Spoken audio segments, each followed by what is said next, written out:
नमस्कार, मैं हूं श्वेता झा और आप देख रहे हैं आज तक। उरी हमले के बाद आज पहली बार पीएम मोदी पाकिस्तान को जवाब दे सकते हैं। पूरे देश की निगाहें उन पर लगी है।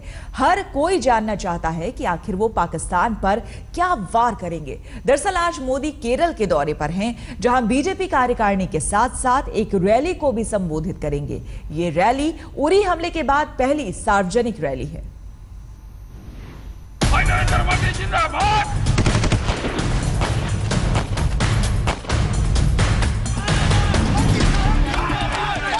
उरी हमले के 7 दिन बाद आज पहला मौका होगा जब प्रधानमंत्री नरेंद्र मोदी सार्वजनिक मंच पर होंगे।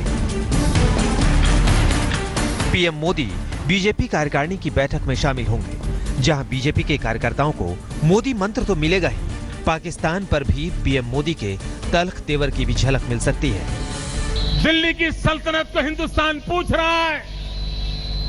आपने कहा था जब हमारे देश के जवानों के सर काट लिए गए थे, तब आपने वादा किया था कि आप ऐसी चीजों को सहन नहीं करेंगे। हमारे देश के जवानों की शहादत पर पीएम मोदी का यह बयान पुराना है। तब वो पीएम के उम्मीदवार थे, अब उनके पास देश की कमान है, यानी अपेक्षा और उम्मीद कहीं ज्यादा। उरी हमले में 18 जवानों की शहादत के बाद पीएम पहली बार कालीकट में एक रैली को भी संबोधित करेंगे। उरी हमले के बाद सार्वजनिक मंच पर पीएम मोदी की पहली मौजूदगी होगी। उम्मीद है कि इस रैली में पाकिस्तान को कड़ी चेतावनी मिले। प्रधानमंत्री उसी अंदाज में पाकिस्तान को लताड़ेंगे जिस अंदाज के लिए वो जाने जाते हैं। पाकिस्तान आकर के मेरे सेना के जवानों का सर काट ले और दिल्ली में बैठी हुई सरकार पाकिस्तान के प्रधानमंत्री को चिकन बिरयानी का भोजन कराए। ये नीच राजनीति है कि नहीं? ये नीच राजनीति है कि नहीं है? ये नीच कर्म है कि नहीं है? ऐसा दुर्दैव कभी देखा नहीं। भारत ने एक स्वाभिमान के साथ खड़ा होना होगा। इन शहीद वीरों के लहू को बेकार नहीं जाने देना चाहिए। हमने वीरता की साधना करनी होगी। भारत इस प्रकार से असहायता का अनुभव करे, इससे बड़ा कोई दुर्भाग्य नहीं हो सकता। प्रधानमंत्री नरेंद्र मोदी की यही ललकार अब देश एक बार फिर सुनना चाहता है। हमारे शातिर पड़ोसी को अमन की भाषा पल्ले नहीं पड़ती। पाकिस्तान को देश की आवाज सुनाई देनी चाहिए। पाकिस्तान एक के बाद एक जुल्म करता चला जा रहा है और 125 करोड़ का देश चुपचाप सारी चीजें झेल रहा है। पाकिस्तान से मिले जख्मों में जब उरी का घाव जुड़ा तो पूरा देश उबल पड़ा। आक्रोश और पाकिस्तान के लिए गुस्सा फूट पड़ा। अब देश हिसाब चाहता है। आतंकवादी आते हैं, मार के चले जाते हैं और हम लोग कैंडल मार्च करके उनको श्रद्धांजलि देते रहते हैं। कब तक देंगे ये? कब तक हमारी चुपचाप सरकार देखती रहेगी? पाकिस्तान वाले हमारे हिंदुस्तान पे हमला कर रहे हैं, मगर हमारे देश के जो प्रधानमंत्री है सोए हुए हैं, कुछ कर पा नहीं रहे, कुछ कर नहीं रही है। मेरी उसके गुजारिश है कि कुछ करे। पीएम बनने के बाद नवाज को न्योता, अचानक मोदी की लाहौर यात्रा और गाहे बगाहे नवाज से उनकी मुलाकातों से उम्मीद जगी। ऐसा लगा जैसे सारे मसलों का हल निकलेगा। पीएम मोदी के दोस्ती की कोशिशें रंग लाएगी, लेकिन हुआ उल्टा। पड़ोसी ने फिर पीठ पर खंजर मारा। हमें पठानकोट मिला, उरी का हमला हुआ। हाफिज और उसके जैसे दूसरे आतंकी खुल्लम खुल्ला साजिश करते रहे। रही सही कसर नवाज ने यूएन में कश्मीर राग अलाप कर पूरी कर दी। A new generation of Kashmiris has risen spontaneously against India's illegal occupation, demanding freedom from occupation.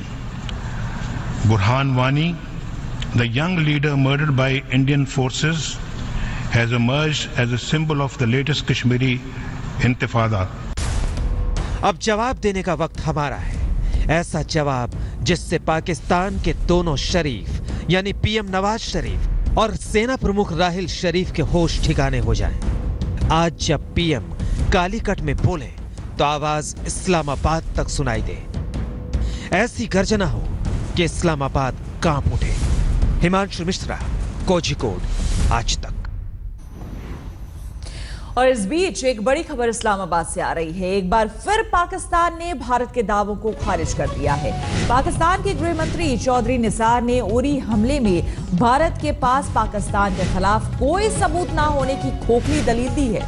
इसके साथ ही चौधरी निसार ने बलूचिस्तान में दहशतगर्दी के पीछे हिंदुस्तान का हाथ होने का दावा किया है।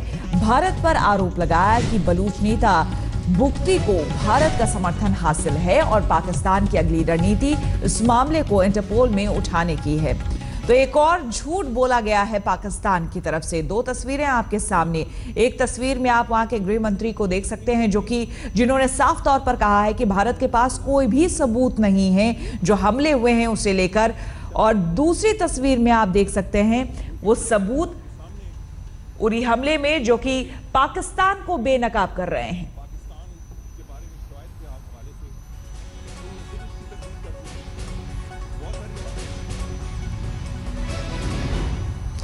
और पाकिस्तान के गृह मंत्री ने क्या कुछ कहा, आइए सुनते हैं। हिंदुस्तानियों के पास खुद कुछ नहीं है सबूत, तो पाकिस्तान किस किस्म की कार्रवाई करे। उन्होंने तो एक इल्जाम लगाया है और इल्जाम भी सिर्फ पाकिस्तान को बदनाम करने के लिए लगाया है।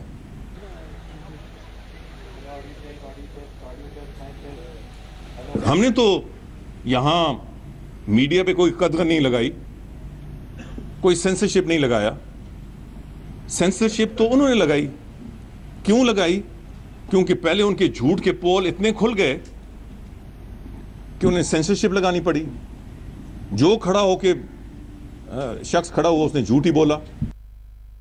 बरामदा बुख्ती के बारे में जो उनके ख्यालात और ये जो प्रपोजल या जो उनकी तरफ से इनविटेशन आया, इससे तो बात रोज़े रोशन की तरह यहाँ होनी चाहिए कि इस दहशत गर्दी के पीछे किसका हाथ है। मेरे ख्यालात तो आप सब आगाह हैं, मगर हुकूमत भी अपना होमवर्क कर रही है और आइंदा चंद दिनों में बाकायदा इंटरपोल को इस शख्सियत के बारे में हम ख़त लिख रहे हैं, FIA के ज़रिए बाकायदा रेफरेंस भेज रहे हैं कि इनको पाकिस्तान वापस लाने के इंतजामात किए जाएं। उरी आतंकी हमले के बाद रूस की ओर से जानकारी आ रही थी कि वो पाकिस्तान के साथ फ्रेंडशिप 2016 के नाम से होने वाली ज्वाइंट आर्मी एक्सरसाइज को कैंसिल कर सकता है। लेकिन शुक्रवार को जो कुछ भी हुआ वो भारत के लिए बड़ा कूटनीतिक झटका तो जरूर माना जाएगा। रूस के 200 लड़ाके पाकिस्तानी फौज के साथ युद्धाभ्यास करने के लिए पहुंच गए। हालांकि रूस ने POK में ट्रेनिंग नहीं करने की बात कही है। Army headquarter Rawalpindi, Pakistan.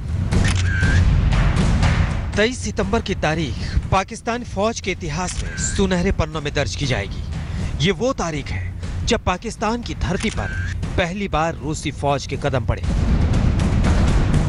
ये वो दिन है जब हमारे सबसे खास सामरिक दोस्त की फौज हमारे सबसे बड़े दुश्मन के सेना मुख्यालय पहुंची।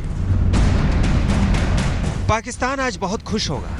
रूस से युद्धाभ्यास को पाकिस्तान ने फ्रेंडशिप 2016 का नाम दिया है। दोनों देशों के करीब 200 सैनिक 2 हफ्तों के फ्रेंडशिप 2016 नाम के सैन्य युद्धाभ्यास में भाग लेंगे।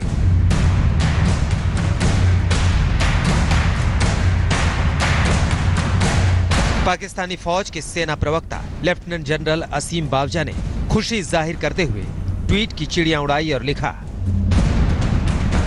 रूसी जमीनी बलों की एक टुकड़ी पहले पाक रूस संयुक्त युद्धाभ्यास के लिए पहुंची है। रूसी सैनिक 24 सितंबर से 10 अक्टूबर तक 2 हफ्तों के लिए इस देश में रहेंगे।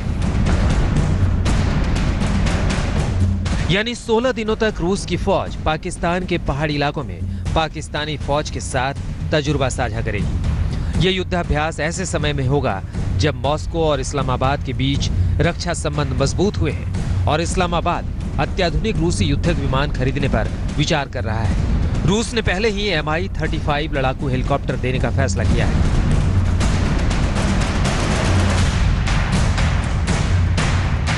रूस ने शुक्रवार को उन रिपोर्टों को सिरे से खारिज कर दिया जिनमें कहा जा रहा था कि पहला रूस पाकिस्तान संयुक्त सैन्य अभ्यास पीओके के गिलगित बाल्टिस्तान में होगा। ऐसी खबरों पर भारत ने कड़ी प्रतिक्रिया जताई थी। दिल्ली में रूसी दूतावास ने एक बयान जारी करके कहा, संयुक्त सैन्य अभ्यास सिर्फ एक जगह होगा और वो है चिरात। रत्तू स्थित हाई एटीट्यूड मिलिट्री स्कूल में सैन्य अभ्यास की खबरें सरासर गलत हैं। भारत की विदेश नीति में आते बदलाव का असर पाकिस्तान और रूस की विदेश नीति पर भी दिख रहा है। बीते 1.5 दशकों में भारत और अमेरिका के संबंध नई ऊंचाइयों पर पहुंचे हैं। लंबे अरसे तक सिर्फ रूस से हथियार खरीदने वाला भारत अब अमेरिका, इजराइल और दूसरे पश्चिमी देशों से भी बड़े पैमाने पर हथियार खरीद रहा है। वहीं मई 2011 में पाकिस्तान के एबटाबाद में ओसामा बिन लादेन मारा गया। अमेरिका को पूरा शक है कि पाकिस्तानी सेना ने लादेन को छिपाया था। लादेन की मौत के बाद से ही पाकिस्तान और अमेरिका के संबंधों में खटास है। हाल ही में अमेरिकी सांसदों ने पाकिस्तान को अत्याधुनिक F-16 लड़ाकू विमान बेचने से मना कर दिया। अमेरिका के स्वदेश इनकार के बाद इस्लामाबाद जॉर्डन से ये विमान खरीदने की कोशिश कर रहा है। यही वजह है कि वॉशिंगटन के कड़े रुख के बाद पाकिस्तान रूस की तरफ बढ़ रहा है। जाहिर है ये रूस की पाकिस्तान से दोस्ती हमें अखर रही है।